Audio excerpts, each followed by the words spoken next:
New day, same me. No rush, I'm where I should be.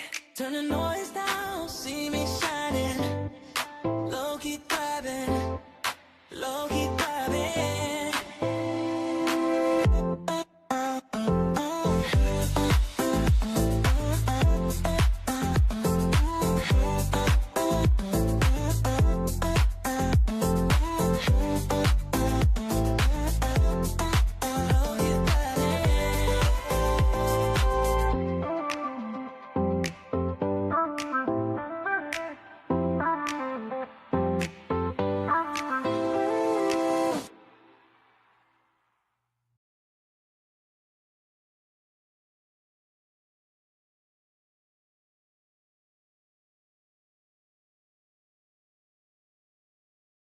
Harlem by Langston Hughes.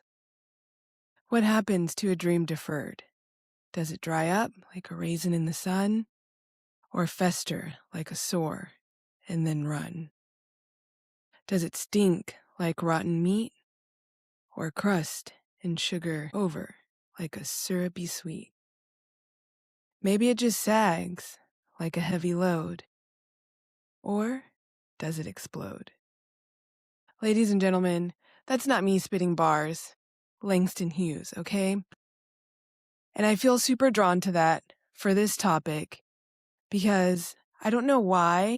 Maybe the age of the internet, maybe we see too much glamour on social media, TV, news. But when did healing have to be aesthetically pleasing? I don't remember ever scraping my leg, getting a scab, and it looking super pretty for my skin to heal underneath. Somewhere along the way, we lost the fact that healing isn't going to look pretty all the time. And low-key, we need to talk about it. What's up? You already know, I'm Mel G. I'm not a guru, definitely not a life coach, and I'm not certified in anything except for giving you my 2 cents. And today I really want to discuss and talk about what's been happening, okay? If you're a listener on the podcast, you know that I have been at Youth Summit, which is our big cheer end of season event. You know I'm an all-star cheer mom. And honestly, it has taken me over a week to recover. I am coming to you live, unwashed hair, like I haven't set my curls. If you're watching this, you can clearly see no makeup, black clothes. I picked up my Starbies today. I had to get my coffee fix. I've been living on caffeine and adrenaline for a little over a week. I've been thinking about this for a long time, and it's that like healing isn't pretty. So like I said, this is like a great example. I've been at this cheer competition, right? Tampa, Florida, for about 4 days while we were there. And it was a lot. It was a lot of movement. It was a lot of getting the kid ready, getting myself ready, getting to the venue, getting everything set up, getting where we need to be for awards, making sure my child is fed, and somehow making sure I'm fed and surviving and okay, talking to people, we're meeting people. So my social battery was like on 0 by the time we left the house because I had to get my kid ready, and then that was a whole thing, making sure she eats, and we're not big breakfast people in this household. So it's harder on game days, comp days to get her fed, make sure she eats, make sure it's like nutritious, make sure she's hydrated. And like I said, somewhere in there, making sure I'm doing the same for myself and getting to the venue on time. And again, talking to people and just being social, it can be very draining. I also had like traveling home, nightmare from hell, like stuck on the tarmac for 4 hours in the airplane during a thunderstorm when there's tornadoes like 2 counties over. It was a really long night. My flight was originally supposed to be home at 9:42 p.m., didn't get home till like 3 a.m., and it's me and my daughter traveling, and I'm exhausted, and the mom guilt of like crashing out on the airplane while my daughter is talking about the pilot having to dodge lightning was awful. And she was like, "Mom, you were just asleep. Like, I think you were snoring." And I felt terrible. Now, the whole point of me saying all this is I come home, right? Now I've got the other two kids who have missed me, my husband who's missed me. We're decompressing, telling him all about the competition. So kind of reliving everything. And, we kind of get back to normal routine, except for the fact that my internal battery is like on negative 50. Okay. I don't even know how that's possible. Like, I think the next day like took a 5-hour nap. I don't know if that's a 5-hour nap a thing, but it happened. I took like a 5-hour nap, like Tylenol, ibuprofen. I had to like medicate myself just to kind of like heal and recover from going to that competition. Now, it's one of those, if you know, it takes a lot out of you. And I'm sure, and I wasn't even performing. So I'm sure my athlete was like feeling the same way. Like Cecilia was probably like dead exhausted. And then to come back home and have to get normal life together. Cecilia also had a track meet like 2 days later. So we're trying to get ready for that. And so it was just like a lot, like to try and recover, like I couldn't recover. I think my internal battery is still maybe at like 70%. It's been raining, there's just been a lot going on, decompressing everything that went over. And then it kind of hit me, as I'm sitting in my outfit that I've worn 2 days in a row because I'm just so exhausted. Don't worry, I showered, but running to the store without my hair done, no makeup on, looking greasy, it just hit me like I'm healing.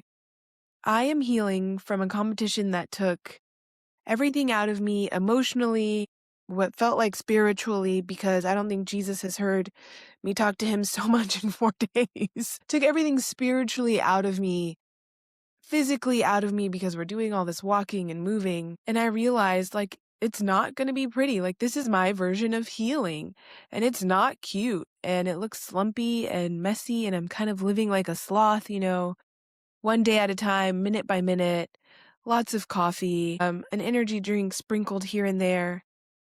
But then I realized, my kid went to her track meet, made it, had all of her snacks packed, her clothes washed. I've been making dinners at home. The house is clean. Laundry's getting done. I got a lot done. As cute as I want to be. But I thrived through that healing process. And that really got like me thinking that I see all these other cheer moms on TikTok and they've got their cute sets. And even in real life, and I went to Tampa, and it's not hating. Y'all, I don't want to hate because y'all were looking fly. And if you're the type of mom that can like come back from that competition and like get your life together, and I'm not working right now, so thank God I didn't have to go back to work. But if you're the type of mom who can just like roll with it, or dad, right? Because dads were out there killing it too.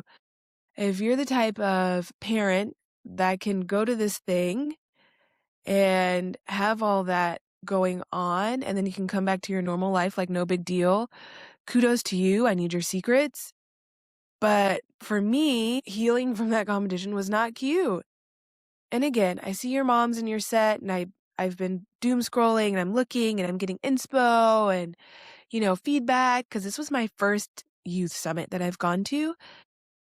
And some of y'all recover very quickly, and you come back and you look cute, and you've got your makeup, and, the dads have washed the glitter out, and they're back in their suits and their 9-to-5s. And I'm like, dang, okay, like maybe y'all aren't feeling it. And again, right, we don't know what's going on behind the scenes. Maybe that's just what they have to do, and on camera they look super fly. But you're only letting us see what we want to see in the reels, what you want us to see.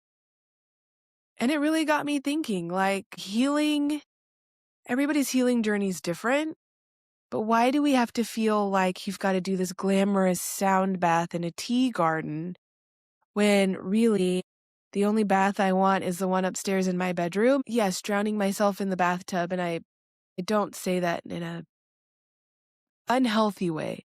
But, just laying underwater in my garden tub in my home is how I want to heal. And it's not cute. It's not aesthetically pleasing. It's not going to a spa and spending buku bucks after already spending buku bucks and showing you the highlight reel of it. No, it's actually real, and it's my garden tub.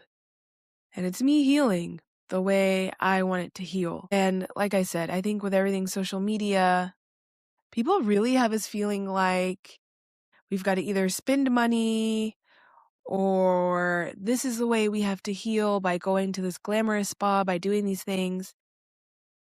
And that's not true. And as I was kind of thinking about this episode, and thinking about healing really at its core, I really brought it back to nature again. Nature teaches us so much, and I feel like we really take nature for granted. When there's a grass fire, right, everything burns. The grass is burnt, it's down to dirt, it stinks, it's crispy, it's crunchy, and you pass by that patch all the time and you feel like, dang, that patch of grass is burnt. How awful. But then I think as you pass that patch of grass, day by day, you start to notice more green coming out, more sprouts. Here in Texas, it's wildflower season, so our wildflowers are coming out. And I've seen many a grass fires. And when you pass by that patch, that field, whatever that's been like burnt to hell, maybe a week later, a month later, a year later, you see healthier grass coming back. And you've realized, like, that patch never looked so good. And the whole time I've been driving past it, the grass is greener. It healed better. It had to go through hell to look this good again. And I thought, dang, why can't we take that in real life? You've been burnt. You've been dragged through hell, all 9 circles of it, 12 circles of hell, whatever. You're dragged through it. But when you heal day by day, hour by hour, month by month, maybe year by year, you'll notice you come back stronger, maybe a little greener, lessons learned, maybe a little healthier. And it wasn't always pretty. You had to get burned to heal that way. And that's okay. I think we need to realize that. And yeah, sure, maybe in there you got, a spa day. You got treated to some rain or some gorgeous sunshine.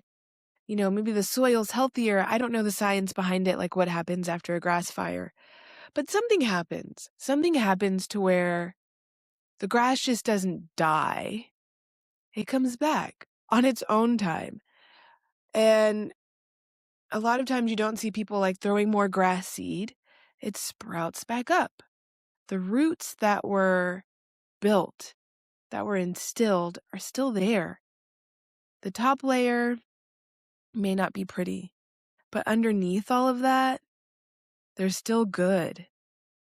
And that good comes out. And I know that sounds super hippy dippy, but to me, it really struck something. While we're healing, it doesn't always have to be pretty. And again, I see it all the time on social media. The sponsored ads, the girlies that are doing the spas and going to the hot springs and everything. And that's great. I can't fit that into my timeline. I'm super broke, right?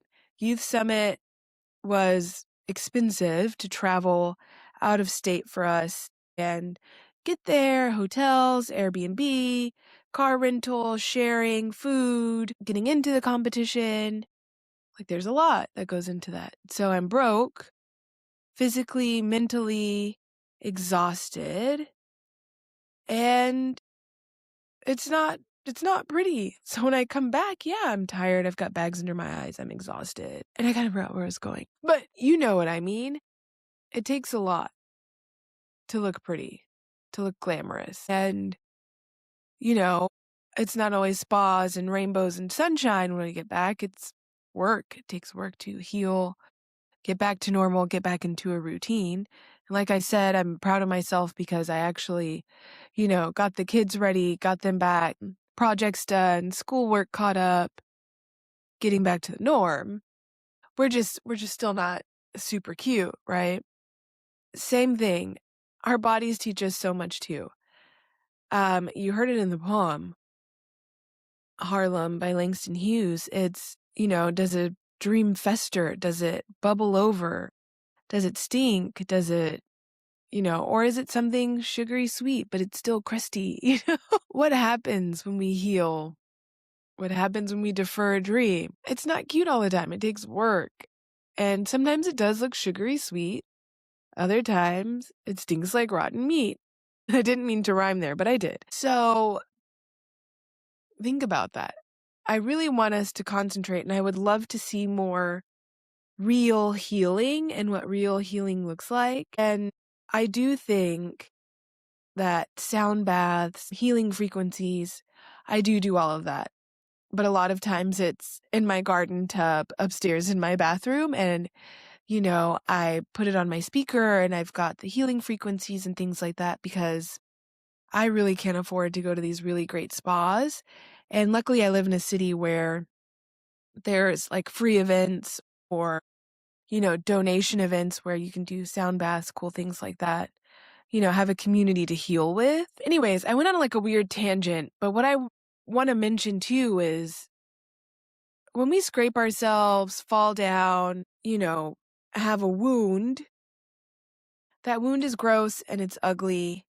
And I think back to I had a C-section with my third child who literally came out ass backwards, okay? And horrible experience, but I had to have an emergency C-section. And I remember the healing process for that was awful.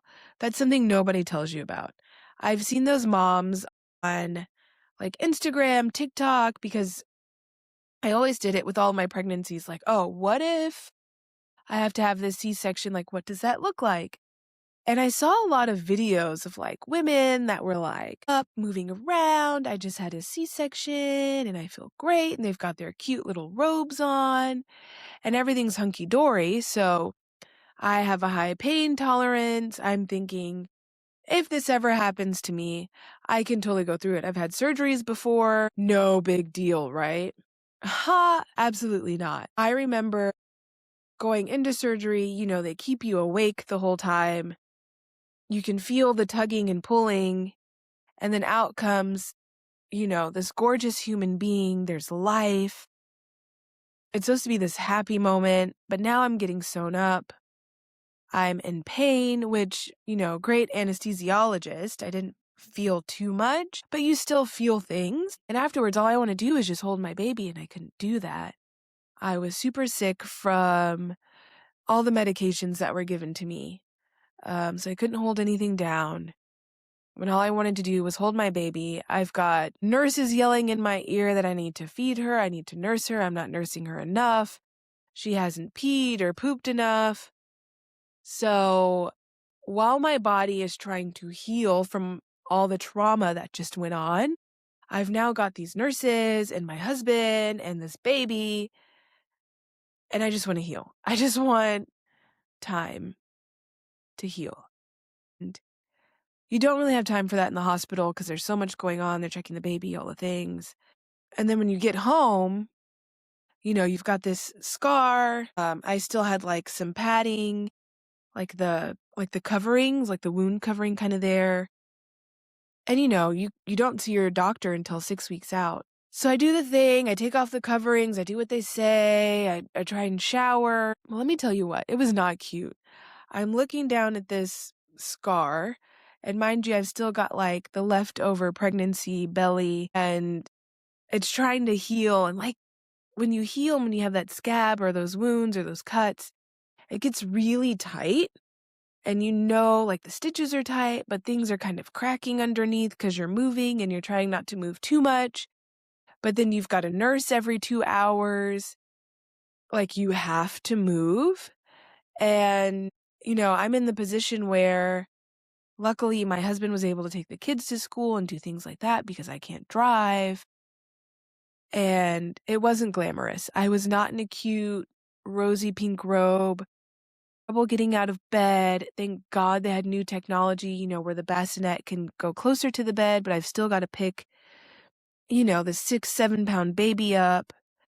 And that's a strain. And what if I have to go downstairs just to get some water?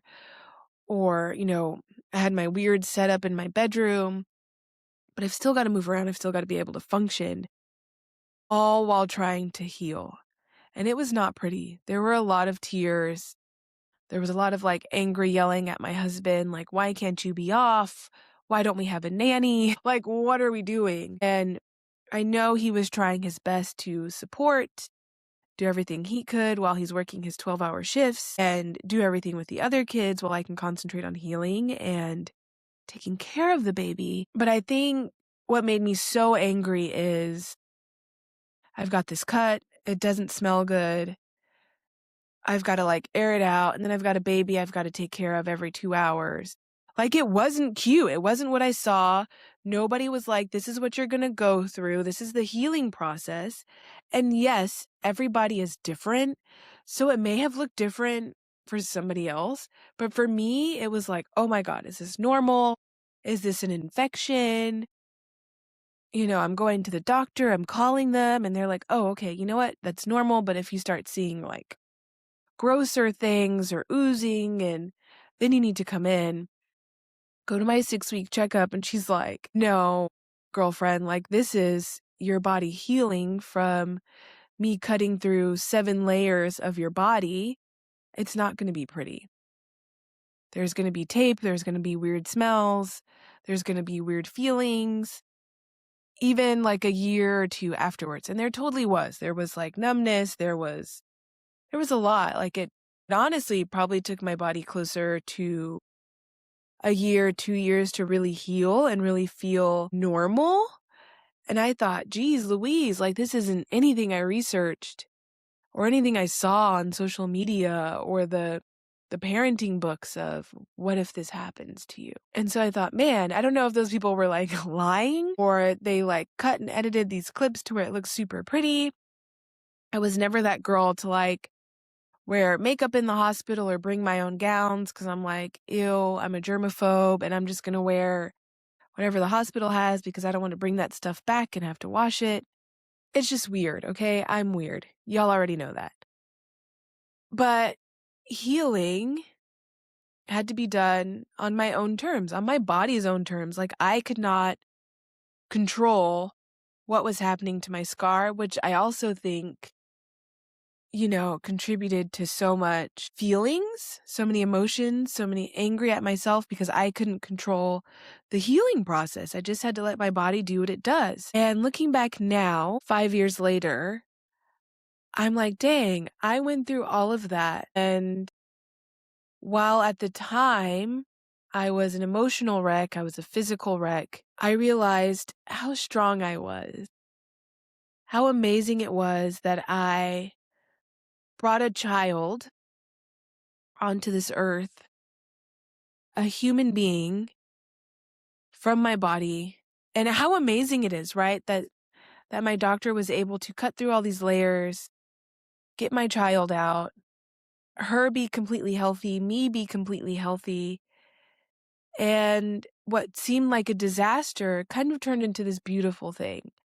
It really made me realize how strong I was mentally and physically, because a lot of times for women, we go through a lot and we don't talk about it, and we don't talk about the ugly side of things like a C-section or birth. You do hear some horror stories, but then we always get the shutdown oh, it's a part of life, right? It's what you deal with as a woman and you just get over it. And I don't think that's fair. I think that we really should have time to heal, time to talk about it, because it really helps. And honestly, if my husband wasn't there for me to talk to tell him all these things, if I wasn't so open with my OB to let her know, is this normal? This is gross. And really get down to the nitty gritty with her, if I wasn't comfortable in communicating those things, I don't know if I honestly would have got through it. It is so hard. And I think we need to be more open about that. Low key, healing is not always aesthetic. It's not always pleasing. It's not always easy. Sometimes it could be you being drugged through all the circles of hell, being burned, being scarred, being cut, being bruised. And you've got to give yourself time to heal. You've got to surround yourself with people you can talk to, openly talk to, by the way. Find support groups, journal it, meditate over it. And you don't have to spend millions of dollars to go to spas. If you want to, kudos. But there are ways you can do it at home, alone, with friends. I definitely recommend with friends. Healing with friends is a lot easier. Sometimes it can look like me sitting in my living room, venting to strangers on a podcast with my hair not done, with the same outfit on, no makeup, just looking greasy. Healing has to be done on its own time, on its own terms. We can't rush it. We can't push it. We've just got to let it fester, bubble over, let it get through its phases. And once that scab falls off, once the grass starts breaking through the other side, we realize that we are better than how we were before. Even if it's just a 1% change, there's changed. You're healing. You're becoming the person you're supposed to. So don't ignore nature. Don't ignore your gut. Don't ignore the facts. And yes, pat the people on the back who can do it aesthetically, but also pat yourself on the back for getting out of bed, for taking another breath, for healing on your own terms, because you're really doing better than you think. Give yourself time. Okay. Thank you for listening. Okay. Bye.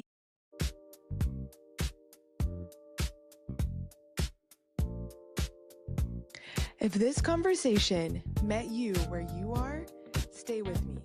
New episodes every week on Low Key Thriving. If this felt like something someone else might need, send it their way. Take what you need and leave the rest.